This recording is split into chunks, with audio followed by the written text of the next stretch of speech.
All right, y'all, if you're watching this, it's because you're probably planning on fishing the Upper Bay Tournament for Legion of Anglers. It's the last part of our trail series before the championship of Mattawoman. This is the captain's meeting. Let's go through and hit some of the high points on here, and we'll go from there. First things first, check-in. Check-in will begin at 4:30 a.m. Once you are checked in, you are free to launch, but lines wet is not till 5:30 a.m.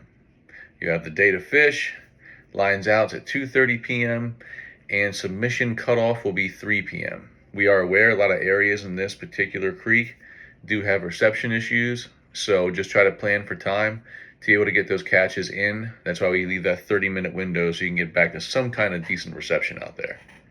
And then the award ceremony will be at 3:30 p.m. That's we'll be handing out a lot of sponsored gear, so thanks as always to our sponsors. Y'all really help us take care of all our competitors out here, so it's much appreciated.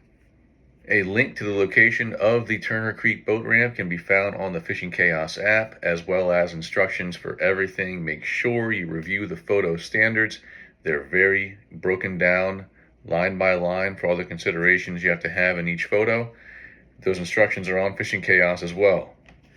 Remember, lip grippers are allowed with snakehead, but not allowed with bass.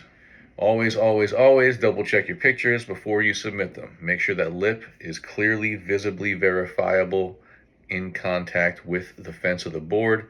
Make sure we can see out to where that tail marks on the board, as well as a few inches after it, so we know what those measurements actually are.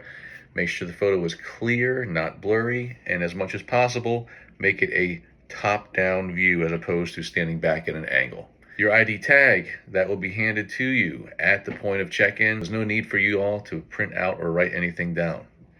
Other than that, you might see me on the water out there trying to get some film of all of y'all while you're fishing. I'll try to maintain a good distance though, so I'm not getting in the way of any action you have going on. After the tournament, we will have some snacks, drinks, maybe some hot dogs, stuff like that, set up at our tent.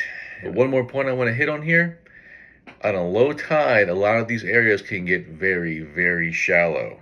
Be careful you don't get yourself caught or beached in an area, because you should not be portaging, you should not be leaving your kayak. If you have some type of emergency type situation or some reason you really need to leave the kayak, just give us a call. We'll work through it. But by and large, make sure you're not doing any portages, and make sure that you're not getting caught in areas when that tide pushes out. It doesn't leave you beached or isolated waiting for that tide to come back in. But I think that hits all the high points. Just make sure you're maintaining safety out there, you have your PFD on, and that you have read the rules carefully. If you have any questions, you can always let us know on here. I'm looking forward to seeing just how big a fish y'all can pull out of these waters up here, because there are definitely some monsters swimming around. All right, folks, if you have any questions, let us know. You can always ask them now on here, or you can hit us up the day of while you're out there. But if it's about any kind of gear or anything you might bring, definitely hit us up before you get out there. Other than that, I will see you dark or, maybe bright and early, depending on when you arrive over there at the boat ramp to check in. All right, folks, see you out there. Have a good one.